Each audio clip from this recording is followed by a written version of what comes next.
Hi dear nursing officers, now we are discussing about triage. Triage హాస్పిటల్లో కానీ బయట disasters అయినప్పుడు కానీ యూజ్ చేస్తాము. అసలు ట్రయేజ్ అంటే ఏంటి అనేదాన్ని మనం ఇప్పుడు చూసుకుందాము. Triage it is the process of determining priority of patients treatment in the emergency situation. అంటే ఏ పేషెంట్కి మనం ప్రయారిటీ ఇచ్చి ట్రీట్మెంట్ ఇవ్వాలో దాన్ని ఎమర్జెన్సీ సిచ్యువేషన్లో డిసైడ్ చేసేదాన్ని ట్రయేజ్ అని.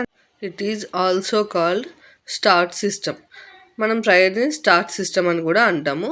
Full form of start system ఏంటంటే simple triage and rapid transport system. Simple system అంటే ఏంటి? Simple triage and transport system can be used to categorize individuals. Greatest risk always received can first. అంటే ఎక్కువ risk ఉన్నాయి, మనం first receive చేసుకొని first care ఇవ్వాలి. Triage system according to priority మొత్తం 4 categories ఉంటాయి. అవి ఏంటి అంటే emergency, urgent, non urgent and none. ఇప్పుడు ఎమర్జెన్సీకి ఏ కలర్ యూజ్ చేస్తాము అనేటి మనం ఈ 4 చూసుకుందాము. ఎమర్జెన్సీకి వచ్చేసి రెడ్ కలర్, అర్జెంట్కి వచ్చేసి ఎల్లో కలర్, నాన్ అర్జెంట్కి గ్రీన్ కలర్, నన్కి బ్లాక్ కలర్. ఇలా మనము కలర్ కోడింగ్స్ కూడా చూసుకోవాలి. కలర్ కోడింగ్స్ని మనం వాళ్ళకు పెట్టాలి. ఇప్పుడు ఎమర్జెన్సీ చూసుకుందాము. ఎమర్జెన్సీ అనేది మనకు ఫస్ట్ ప్రయారిటీ వస్తుంది. It is coded by red colour that indicates client who requires care as first priority. ఎవరికైతే మనం ఫస్ట్ ప్రయారిటీ ఇవ్వాలి అని అనుకుంటామో వాళ్ళను రెడ్ జోన్లో పెట్టాలి.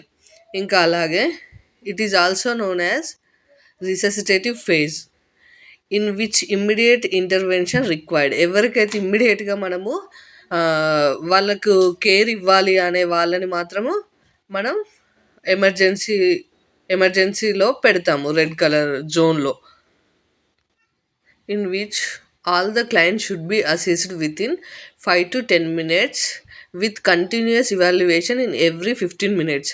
అంటే మనము 5 to 15 minutesలో వాళ్ళకు ట్రీట్మెంట్ అనేది స్టార్ట్ చేయాలి. అలాంటి పేషెంట్స్ని మనము ఎమర్జెన్సీ కింద తీసుకుంటాము. వాళ్ళని మళ్ళీ ఎవ్రీ 15 minutesకి ఒకసారికి వాళ్ళని ఇవాల్యుయేషన్ చేయాల్సి ఉంటుంది. ఇది వచ్చేసి ఏంటి? ఎమర్జెన్సీ.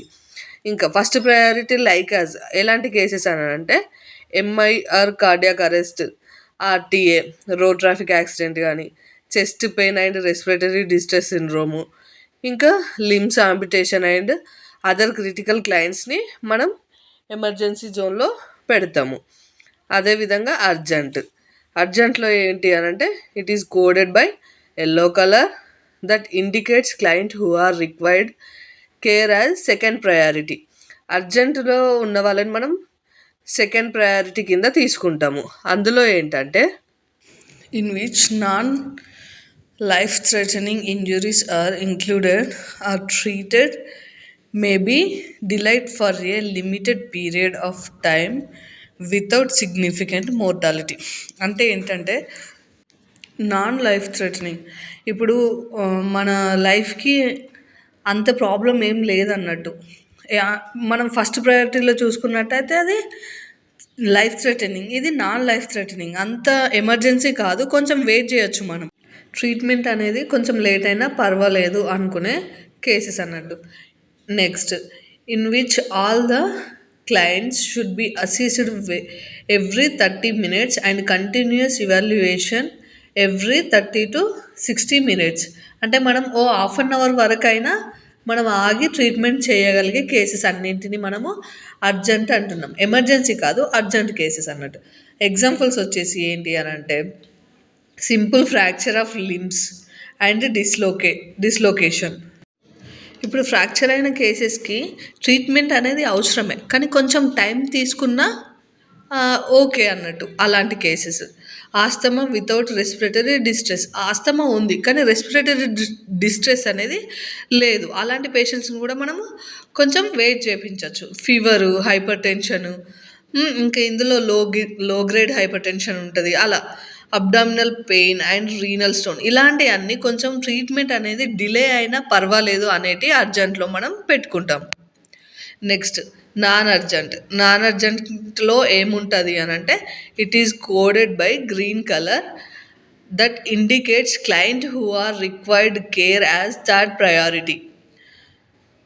ఇప్పుడు మనం ఫస్ట్ ప్రయారిటీ చూసుకున్నాం, సెకండ్ ప్రయారిటీ చూసుకున్నాం. నాన్ అర్జెంట్ ఏంటంటే వీళ్ళకి ట్రీట్మెంట్ అవసరమే కానీ అంత అర్జెంటుగా ఏం అవసరం ఉండదు అని అన్నట్టు.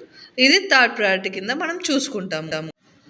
Assess the clients within 30 minutes or later and evaluation 1 to 2 hours every 1 to 2 hours or every shift. ఇప్పుడు షిఫ్ట్కి ఒకసారి వీళ్ళని చూసుకున్నా సరిపోతుంది అనేలాంటి కేసెస్ అన్నట్టు. ఎగ్జాంపుల్స్ ఏంటి అంటే minor lacerations, sprain and cold symptoms. ఇప్పుడు మైనర్ లాసరేషన్స్ని, స్ప్రెయిన్ అండ్ కోల్డ్ని మనం చూసుకుంటాము. నెక్స్ట్ వచ్చేసి none. It is coded by black colour in which included that are severe injured clients and not expected to survive. ఇప్పుడు మనం ఇక్కడ ఏంటి అంటే బ్లాక్ కలర్ మనం జోన్ ఎవరికి ఇస్తాము అంటే ఎవరైతే డెత్ పేషెంట్స్ ఉన్నారో వాళ్ళకి ఇస్తాము. ఇంకా ఎవరైతే సివియర్గా ఇంజూర్ అయి ఉంటారో వాళ్ళకు కూడా మనం ఇస్తాము. ఇంకేంటంటే ఎవరైతే సర్వైవ్ అవ్వరో, బ్రతకరు అనే వాళ్ళకి మనం బ్లాక్ కలర్ ఇస్తాం. నెక్స్ట్ ఇందులో ఏంటి అని అంటే ఇప్పుడు ఈ 4 అనేది మనం చూసుకున్నాము కానీ ఇది ఆ హాస్పిటల్ సైడ్. ఇప్పుడు వచ్చేసి ఇన్ కేస్ బయట ఎక్కడన్నా డిసాస్టర్స్ అయినప్పుడు మనము డిసాస్టర్ ప్రిన్సిపల్స్ అప్పుడు తీసుకోవాల్సిన ప్రిన్సిపల్స్ ఏంటి అనేది ఇప్పుడు చూద్దాం. మనము హాస్పిటల్ సెట్టింగ్లో అయితే ఎవరికి ప్రయారిటీ ఇచ్చినాము, హై రిస్క్ వాళ్ళకు ప్రయారిటీ ఇచ్చినాం. కానీ బయట డిసాస్టర్స్ అయినప్పుడు లీస్ట్ ప్రయారిటీ ఉన్న క్లయింట్స్కి మనం ఫస్ట్ ప్రయారిటీ ఇవ్వాలి. అప్పుడు లీస్ట్ ప్రయారిటీ ఉన్న వాళ్ళకి మనం ఇస్తే అంటే చిన్న చిన్న దెబ్బలు తగిన వాళ్ళకి మనం ఫస్ట్ ట్రీట్మెంట్ ఇచ్చినాం అనుకో వాళ్ళు కూడా మనకి హెల్ప్ చేసే అవకాశం ఉంటుంది. అందుకనే డిసాస్టర్ ప్రిన్సిపల్స్లో ఎప్పుడైనా సరే ఇప్పుడు చాలా మేజర్గా ఇంజూర్ అయిన వాళ్ళని ట్రీట్ చేసినాం అనుకో వాళ్ళు మనకు హెల్ప్ చేయలేరు. అదే మైనర్గా ఇంజూర్ అయిన వాళ్ళకి మనం హెల్ప్ చేస్తే వాళ్ళు మిగతా వాళ్ళకి హెల్ప్ చేయడానికి కూడా యూజ్ అవుతారు. అందుకనే ఎప్పుడైనా హాస్పిటల్ సెటప్లో ట్రయేజ్ అనేది సేమ్ కానీ హాస్పిటల్ సెటప్ వచ్చేసరికి హై ప్రయారిటీ ఉన్నది ఎమర్జెన్సీ కిందికి తీసుకుంటాము.